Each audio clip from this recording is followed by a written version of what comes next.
Welcome to Meaningful Conversations with TalkCoz, a podcast where we explore the threads that connect humanity across borders, beliefs, and experiences.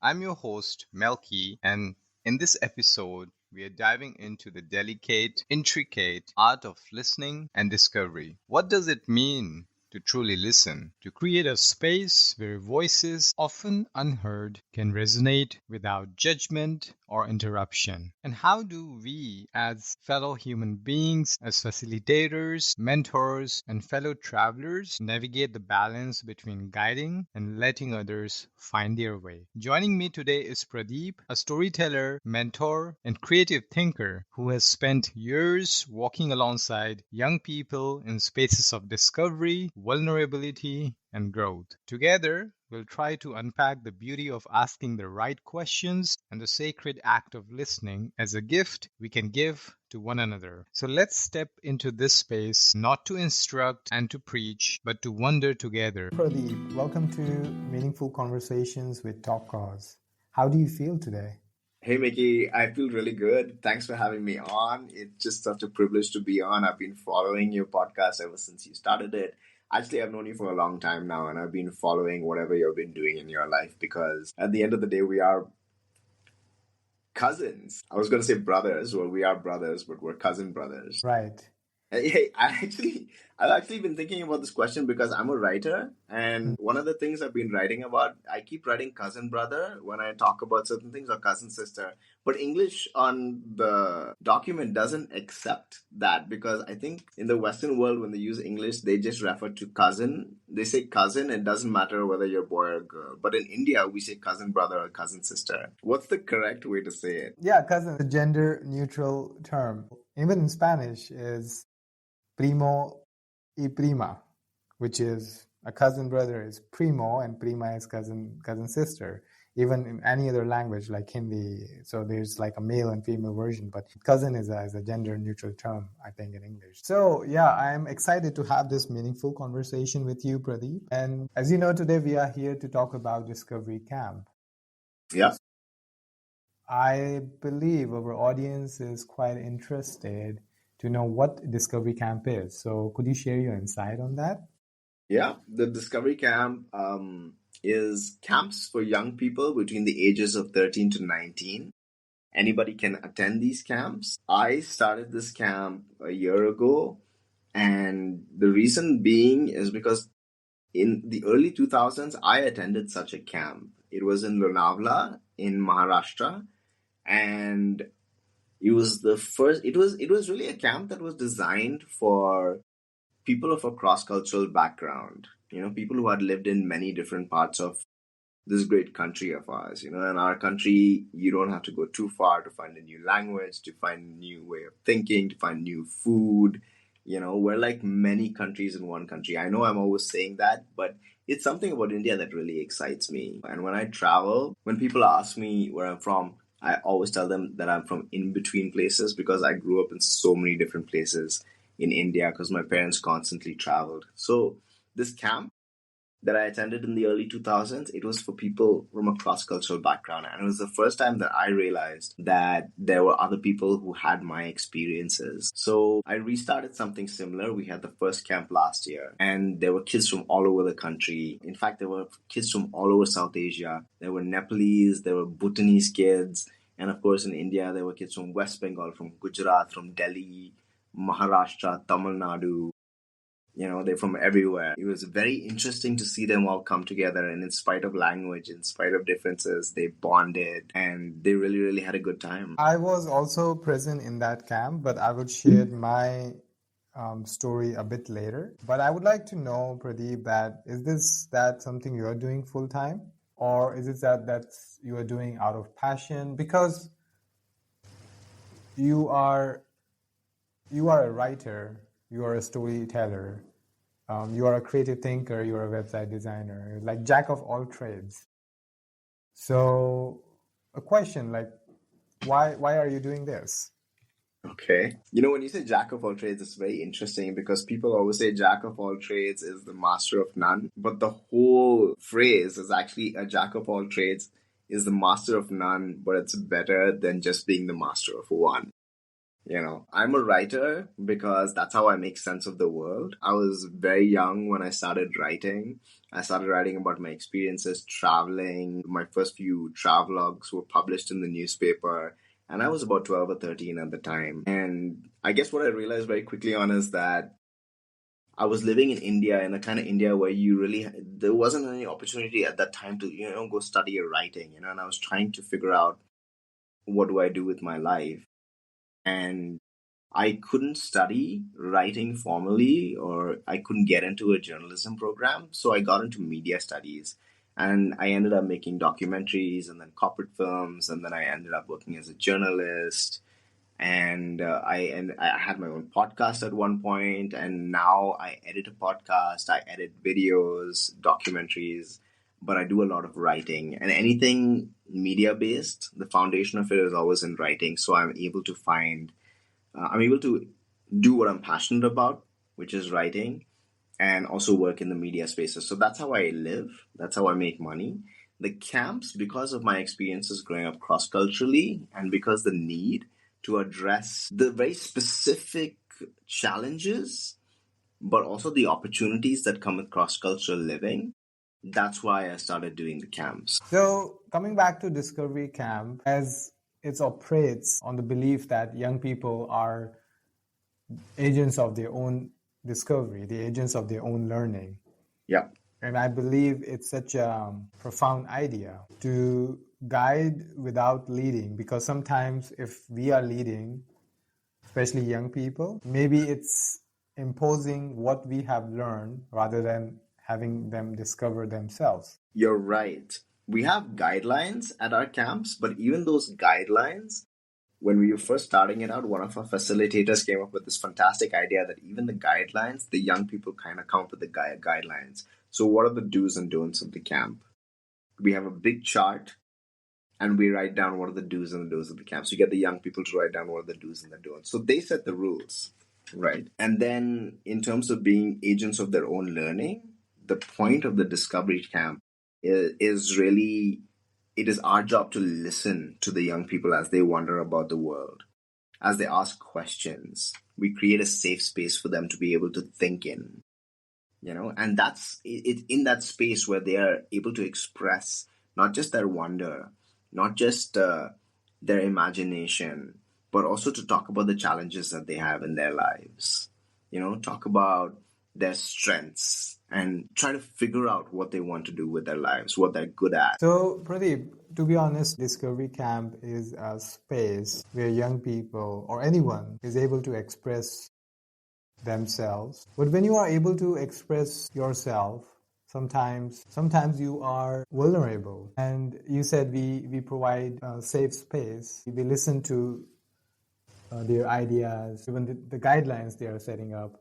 So a question, how do we balance giving young people the freedom to express themselves while we are making sure that they feel supported and safe? Okay. So our camps happen on different campsites, right? But we ensure we have a lot of equipment that we use. We have very trained facilitators. So safety is the number one priority. Safety for facilitators, safety for the young people, right? Because a lot of the activities are rope activities, these are outdoor activities. So that is like a priority number one. It's really in our sessions and our workshops, when we're doing creative tasks, when we're working with the young people on, say, the writing workshop or the leadership workshops or the identity workshops or the career guidance workshops. That's the space, where we give them tools to wonder about the world. We give them tools to be able to think in. We give them activities that they can do together.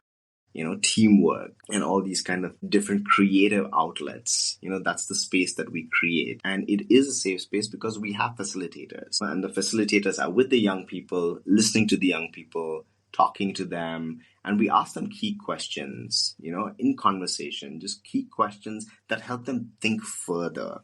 We don't try to answer their questions. We want them to come up with the solutions themselves. And so our questions are designed for young people to be able to think. That sounds quite a space where young people are encouraged to be themselves. I remember when you talked about the identity workshop, I was one of the facilitators there. And I gave them a task where they had to describe themselves. There's a simple question, who are you? And they had to describe themselves in 1 or 2 or 3 words using I am. So some people were writing the name of their nationality, some state, like I'm from Gujarat, so I'm Gujarati. Some people were writing their belief. There was one answer that really stuck my mind, and I still remember that. The answer was, I am who I am, and I'm happy about it. A space where these young people are able to acknowledge who they are without the foundation, without the limitations of what society is trying to impose. Because I believe that we live in a competitive world. You have a competition in school, you have expectation from your teachers, and you have expectations from your parents, you have expectations from society. Mm-hmm. A space where there's no expectation, you're not competing with anyone, you're not in a survival mode, is very important for young people. And to be honest, I feel and I wish I had this kind of safe space. And I'm glad and honored to be one of the facilitators in this camp. But I wish I could have joined as a participant. Yeah, but I have a question for you, Mickey. Actually, I've got a couple of questions. Okay, number one, what did you write? Because even the facilitators took part in this activity. What did you write on that little sticky note that went up about who are you? Who are you? So you're supposed to write I am. So I wrote a carbon-based organism. Uh-huh. Someone worth knowing. Someone worth knowing. Right. And before that, I was a carbon-based organism. Okay. And when you saw this sticky note that says, I am comfortable with who I am very happy with myself, what did you feel? Because that was very early on in the camp. We hadn't even started with our activities. I resonated with that. That was the whole objective I had in this camp, to make people feel safe, not let the young people think in labels, think beyond labels. Like when you say that, okay, with your nationality, with your name, with your last name, with your belief, with your job, with your profession, these are labels that society has put on us, that we have accumulated over the period of time. And it keeps on changing. But what remains is how you feel about that. So yeah, the whole idea of my identity workshop was to let the young people think beyond labels. And when I was, why that answer resonated with me, because when I was a kid, people used to ask me, what do you want to be? Or what's your purpose in life? I used to hate that question. I still do. Because in a world when everyone is trying to be, so there's a difference between to be and being. Just be at the moment. It's a race. I mean, the society teaches that the life is race, but I feel like it's not a race. And that's what we are trying to not tell young people that, okay, this is what it is, but let them discover themselves that, okay, in this race, it's also important to be in a moment and enjoy that moment. That's why I resonated with that sticky note. It's actually very interesting what you're saying, because I see so many of my friends and colleagues who are experiencing burnout, who are so tired of their jobs. They aren't doing anything else. They're not getting exercise. They don't have time with their families. And it's such a rat race, And I guess I have come to a point in my life where I know how important it is for me to just sit back and chill. I feel like the purpose of my life is really just to chill. And I'm not talking about being lazy. I'm talking about figuring out a way to do things, right? There's a very interesting word. It's called procrastination. We all talk about procrastination, which is about just wasting time trying to just not doing anything. But actually, procrastination is, that might be it. But the point of the term procrastination, it's basically constructive procrastination. It's finding yourself in a space where you're relaxing, you're not really doing anything in particular. Maybe you're scrolling to social media, maybe you're just writing your notes, but you're trying to put yourself into a space to be able to do the next thing that's important. So for me, if I need to write, and sometimes it's hard to write, it's hard to organize all my thoughts. So I take 10 minutes and it's my procrastination time. 10 minutes to really warm up, just write, just maybe figure out what I'm trying to write about. What am I going to do with this next 1 hour of writing time that I have? That 10 minutes is my procrastination. And by the time I hit the next 50 minutes, 15 minutes of writing time, I really am able to streamline into that process. I feel like for me, what you're talking about in terms of the expectation, the way our society is designed so that, we perform, and then our life becomes all about performance, and appraisal and working all these hours so that we are able to meet these deadlines. That becomes a rat race, that becomes pressure, and it's an expectation that we put on ourselves. Does that make sense, Mickey? It definitely makes sense to me. And that's why I wrote in that sticky note that I'm a carbon-based organism. That means, well, it's a paradox, but it's also a label. But it's more like a cosmic label than the label that society has put on us. Sometimes it's good to have labels, but labels, in my opinion, they put you in a vertical relationship. And when you are in a vertical relationship with your partner, with your parents, with your friends, with your colleagues, with your managers, with your bosses, there is a feeling of you are superior or someone else is inferior. So if you see that in a horizontal relationship that is beyond any labels, there's no one to compete. And when there's no one to compete, you compete with yourself and become a better version of yourself. You are just existing and competing with yourself. So a question I would like to ask you, Pradeep, is this space where young people are encouraged to be themselves, safety doesn't just become a checklist. It's a feeling. Yeah. So Yeah. what principles ensure that the trust is built, the safety is maintained within the camp? Right. So I can give you an example. I was just talking to a colleague of mine about this because he's doing a workshop about this. And this actually ties into what we were talking about earlier, about the way our society is designed for us and the expectations and the pressures that we have. And what you were talking about, which is basically the hierarchical structure, top down, and what we are told to do, and the labels and the roles that we are expected to fill. So the idea is called intellectual honesty. And in a team, when we do a session based on an activity or workshop that's based on teamwork, we exercise this principle of intellectual honesty. And it's really about being able to communicate together as a team about what needs to be done. So this is actually very interesting in the corporate setup. When you're working with your boss, he's got an idea, you're not so sure about the ideas. There's a very interesting thing about, I have a boss and he's like, I want to know all the ideas. This is the problem we have. I want to know what all the ideas we have, even the bad ideas. And for me, that's a very interesting approach because we put the bad ideas out there, good ideas out there. We discard some of them. We brainstorm the idea even further. Sometimes the bad ideas actually become relevant. If we're not dismissing them, then we're thinking about better ideas. And sometimes the situation calls for a very logical, a very practical thing. And what might be a bad idea is not necessarily a bad idea depending on the context, So it's all about dialogue. It's all about having a space where you can be honest about your ideas and be able to think together about what might work. Be able to improvise, be able to change, be able to adapt. That's kind of how we work on our workshops. We want young people to think about these things. We want them to think together.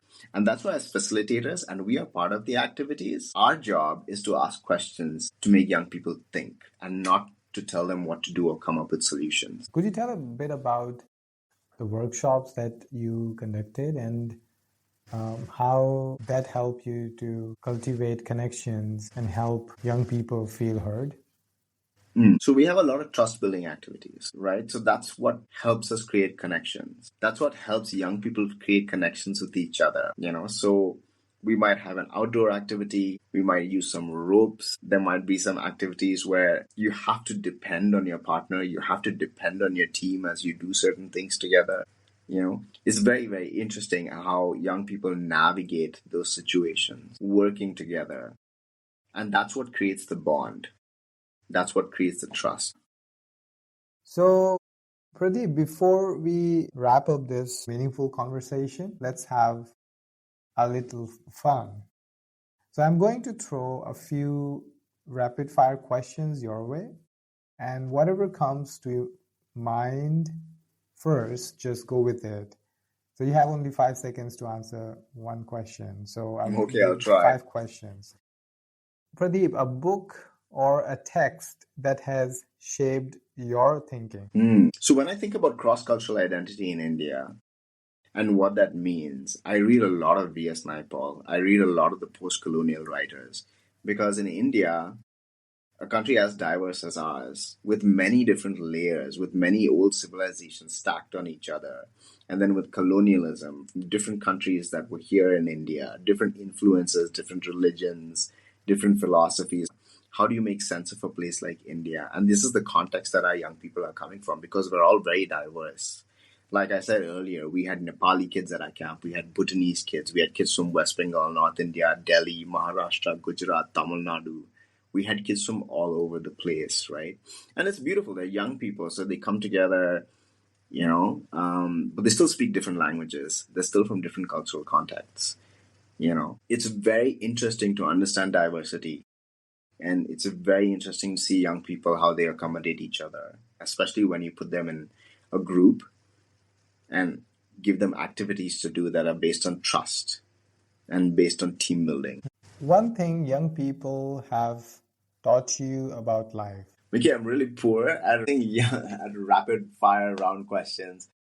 One thing I think young people have taught me to chill. I enjoy spending time with young people. They're very chill. They're really relaxed, the way they look at the world. One mode of transportation that you like to travel around India? There's actually two. There's the buses, the trains. Actually, let me rephrase. It's not the buses, it's the trains. It's buses and trains and it's walking because you see very different things when you're on each mode of transport. You see very different parts of the country, very different situations. A philosophy or a quote that keeps you grounded. Chance favors the prepared mind. And the last one, if you could describe Discovery Camp in one word or one sentence, let's say, what would it be? It's a skills building camp. All right, great. Thanks, Mickey. Thanks for having me on. And for everybody listening, please give this channel a thumbs up, give it a like, give it a subscribe, hit that subscribe button and share it with your friends and family. This is a place to come and learn.